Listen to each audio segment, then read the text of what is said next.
Welcome back to Vegas Live with Ninon. It's so funny because Pureza is she's my producer and she counts us in.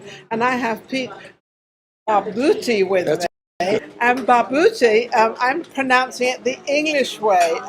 Can't help it. I'm English. What do you want me to do, Pete? That's right. Yeah, that's good enough. And he said that's good enough. And I said, well, in England that wouldn't be good enough. It has to be the right way. Barbutti. The origin is Italian, so yeah, Barbutti. Barbutti. Yeah, okay, we got it but right. But you're a Brit, so I'm a Brit, so it's Barbutti. What can I say? Well, welcome to Vegas Live with Ninon. Not welcome to Vegas because you are so well known. Vegas. Well, I came here before most of you were born. Well, definitely me. No. 1960. 1960. That was definitely before me. Yeah, and there was, all these roads were all dirt roads. Only the strip was I would not paved know. in I didn't downtown. remember. Yeah, I didn't remember any of that. Yeah, it was a different town. It was a different town then, but then you had the Frank Sinatras and Yeah. Well, was that actually? That was a little bit before that, wasn't it? No, that was just about the time they hit big when the Rat Pack was created. When Sinatra asked Sammy Davis to work with him at the Sands, and it was a different thing then. You know, the casinos were owned by people, not corporations. Well, yeah, so you'd make a phone call and somebody would come in and say, let's do this and let's do that. And, it was a family thing. It was their own hotel. Yeah. It was their own thing. Even though it was mafia owned, which a lot of them were, it was still a family affair. It was still run very, very well. Even the mentality when Caesars was sold to another group, which was the same group under a different name or something, they had the idea that Frank Sinatra was getting too much money. Frank was getting $50,000 a night if he did one show or two. So and of course the room was packed. It was sold out for every show. Yes. And the casino drop opening night was $1.1 million. Opening night. And they didn't want to pay Sinatra $50,000. So I mean, it's a different. They said we'll get somebody with less of a name, and then we'll make more money. But that doesn't work. How can you? No, how can you compete with Frank Sinatra and somebody else? Yeah, I had the good fortune to work with him. I did some shows on the road, but then I did one of the highlights. I did 2 weeks at Carnegie Hall. 2 weeks at 64-piece orchestra. How was that? Well, it was amazing. To think of being there when Sinatra is singing New York, New York at Carnegie Hall with a 64-piece orchestra. It was. There's one anecdote I have to tell you that reminds us all that in life there really are them and us. There are them and us. Yeah, and Frank said, my door is open anytime you want to come in. I said, I know that, boss. So I had the dressing room right down the hall from him. So every night after the show, I'd usually, just stop and say goodnight. And I didn't want to be like the kind of guy that hangs out, in his dressing room because he has his people. And also his private time and everything else. And so after the first week, I thought, now he's going to think I'm being kind of snobby. I better put in an appearance. So I poured a glass of wine. The show was over. And I walked into the dressing room, and Frank was in the shower. Barbara was sitting at the bar, and she said, nice show, Pete. I said, thank you, Barbara. So Frank's in the shower. He'll be right out. And I looked, and there was a little settee there, and there were two people sitting there. One was George Steinbrenner, and the other was George Bush. Well, who wasn't president yet. At that time. But the two of them were sitting there, and they nodded to me, and I nodded to them. Like, and I turned around and walked out like, what the hell am I going to talk to these guys about? Did you see any good movies lately? Or, but wait, just hang on a second. You're a comedian as well, aren't you? Yeah. So you never are short of words or something to say. Well, you especially if you've done it for a long time, you learn to control situations. And then you call upon your memory of, this and happened. You know when yes, and then you can bring certain things in and sort of make it all comfortable. Yes, and a lot of it is editing. Understanding when you can talk about this. And editing within your own system. We're not talking about editing on paper. While you're on stage, you're editing. I've never heard of that, actually, that particular word, of editing on stage, but I can understand it because you know your audience, and sometimes you can't say this or that will go better on, and you look at your audience. Yeah, I got called one night. I used to work at the Sahara a lot. I was a regular in the lounge, and then every once in a while they'd call me to work in the showroom. And they called one night and said, hey, we had an opening act get sick, can you work? And I only lived in those days, the town was so small, it was only 15 minutes from the hotel. So it's easy for you to get there. Yeah, I said, wait a minute. So I did a quick shave, took a shower, threw my tux on, and ran down to the Sahara and came in the back entrance, so I didn't see the marquee. And I walked out on stage to see what was going on, and there were all guitars. There were no other musical instruments. There were just guitars. I said, who the hell am I with? It was one of those country acts, those real country acts like Outlaw Country, Waylon Jennings or one of those guys. Of course. And I thought, what the hell am I going to What talk am I to this gonna audience do about? I now? had a tuxedo on, which was wrong. So I took my tie off and took my jacket off, rolled up my sleeves, and went out. Here I am. Just Yay. did a different kind of an act. So you were able to do that because of your quick mind. Well, it's Because- experience and- more than anything else. And is that what kind of started you? How old were you?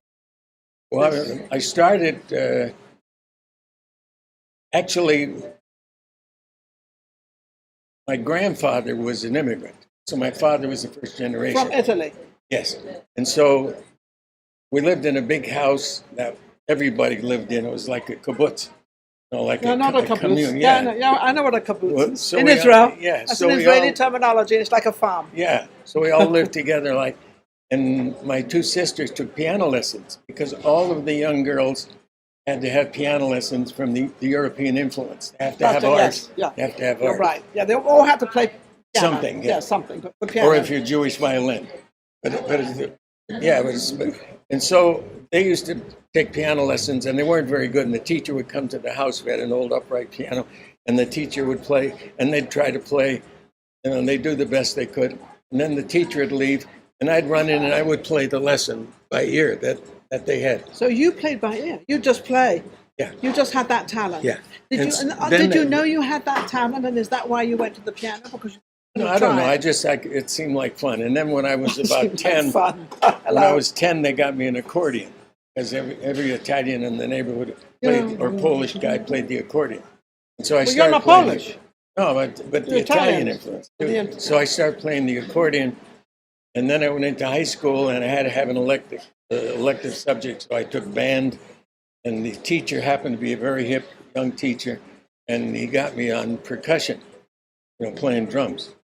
Not like band drums, but No. like symphony, Symphony drum, timpani yeah. and all that. Okay, yes. And I'm with you. for some reason, I just took to that real good. And by the end of my freshman year, I was with the advanced band. I was working with the local So Philharmonic you Orchestra. you were kind of born with this. You were kind of born with it. I don't You were- know, but- well, because you went to the piano, you played it, and you, But you I was were lucky able. too, because during the course of my life, I I was love when people say they're lucky. There's no luck involved in any yeah, of there it. is. Oh, come on. being in the right place at the right time. And I was lucky to work with great musicians. Well, that's and- because and- you had the talent. and You listen. had the ear. You listen to them. And, Yeah. and So how you- long were you with Frank Sinatra? Did you stay on and off with him? Yeah, on and off, whenever, because he wouldn't work all the time. No, He'd take time off, months Of off or course. two. But What was he like to work with? well, he was more than one person. He was some people in show business, usually singers, are more than one person. Frank went through his thug stage where he thought he was the mafia, and we had a problem. I was working with Nat King Cole at the Sands in Vegas. He came in with a group and sat in the back, and you can't see the back of the room from No. the stage because the lights are so. Like, yeah. And I did a joke about Frank Jr.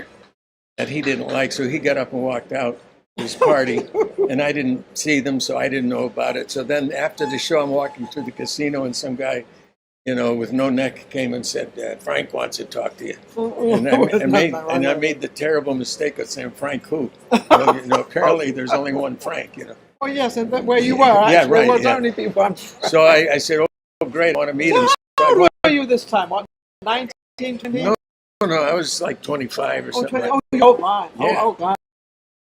So I at the table, he turned away, he was talking to the and he wouldn't. And I was sitting there, and no one else at the table was talking. It was like they were in the presence of the king, and they weren't allowed to talk. And everybody was drinking Jack Daniels, because that's what he was what drinking. you're drinking? And it was just sort of like this king's court. And I waited and waited, and finally I was there a little too long, and I said, well, I got to go. And he turned around and grabbed me by the sleeve and pulled me down in the chair in my face. And he Wow. said, I heard the joke you did about my kid. it stinks. Take it out of the act. You know, if he had said to me, you know, the joke about Junior affects me personally. I'm still sensitive about that thing. Would you take it out? Because you don't need it. I'd say, I'd be glad to. Thank you very much. But he got right in my face. It stinks. I said, first of all, the joke doesn't stink. The joke is a good joke. In his face? Yeah. And so you got back in his face? And we ended up screaming at each, and everybody at the table is saying, hey, take it easy, kid. You know, Frank's got a lot on his mind. Hey, who doesn't? The guy in the men's room has a lot on his mind. The guy who cleans. Well, maybe after he comes out, he doesn't. But you know. I mean, we got, you know. And then I was mad, and so I just stormed out. And I got out to the parking lot, and I thought to myself, "Stupid."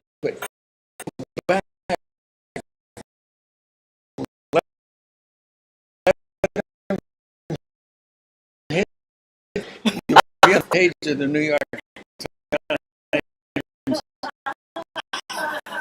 I got back. We're going like that back. Down to him. I want to tell you another thing. Yes. It's a different story that has very Vic very tight. Well, Vic was born and raised back east. Okay. And Vic moved to Palm Springs. He's married to Diane, the beautiful singer. And he was living in Palm Springs. But Vic was a creature of habit. He still had his laundry done in New Jersey. So he'd wait till he had like 25 dirty shirts, put them in a box, and send them to New Jersey. And the guy would send them back. And a smelly package. I mean, you know, yeah. So, I mean, that's what Vic was. And he had the same bookie that he had when he was growing up in New Jersey. And the bookie's name was, all bookies have names like Tony Pineapple or Frankie Bananas or, you know. So, Banana in the bunch. Yeah. So Vic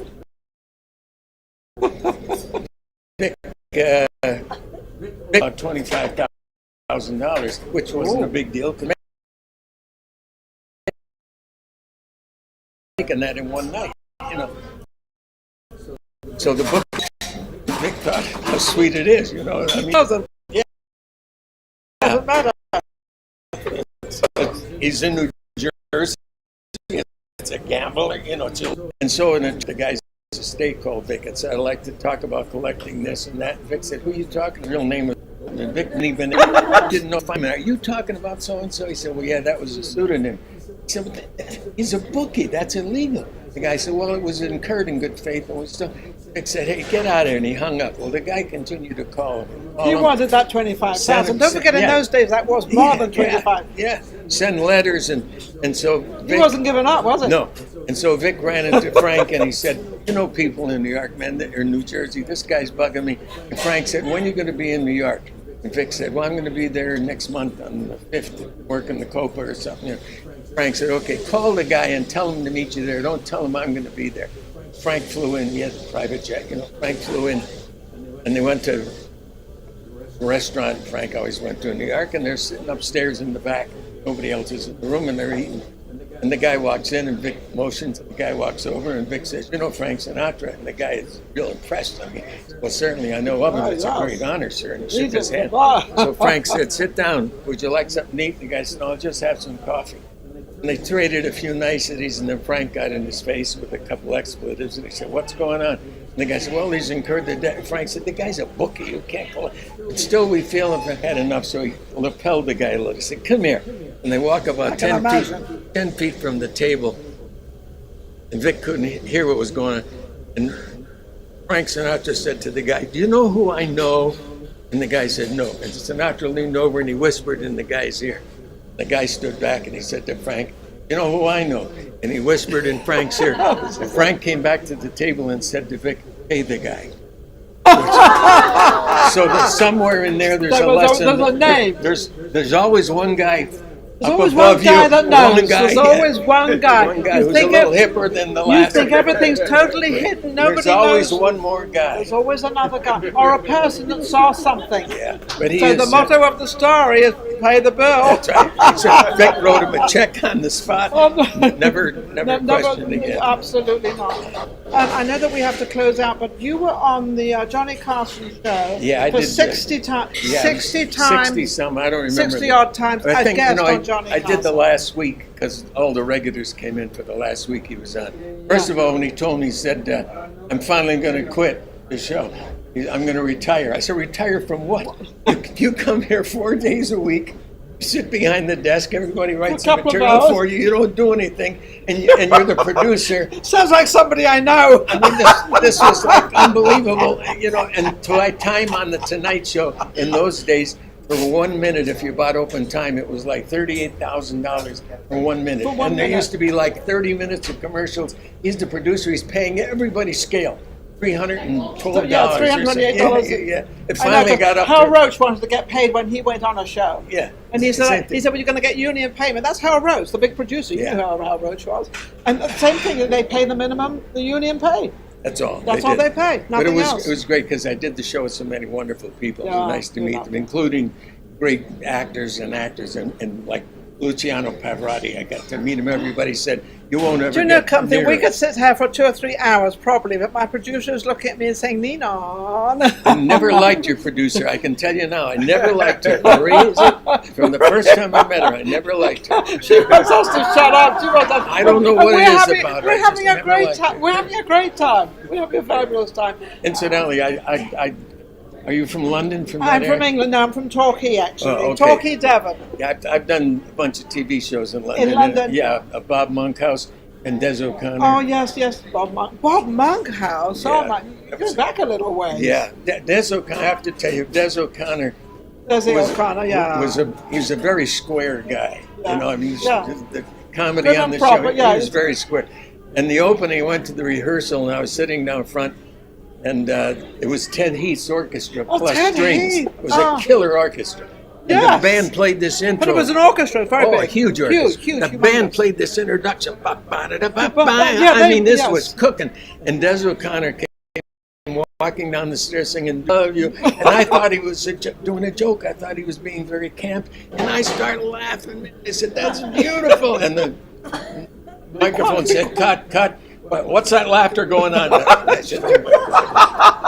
Oh, Pete, you are so funny. I unfortunately have to leave. Pete's been absolutely amazing. What stories? I'm going to definitely have you back again. Will you come I back can't again? come back, not unless it's Marie. There's something about her. I just don't like it, man. Okay. Well, we'll have to see. Well, we'll have to do a secret one then. We'll do a secret one. Okay, we'll do We'll that. do a secret one. Is that okay? Okay, that's okay. Okay, we're going to do a secret one with Pete, and I'll have Maria under the table somewhere. Okay, we can do that. Just a joke. We love to tell jokes. I love to follow up. That's good. So we're doing it. Thank you for watching Vegas Live with Ninon, and we're going to be right back with our next guest. Take care.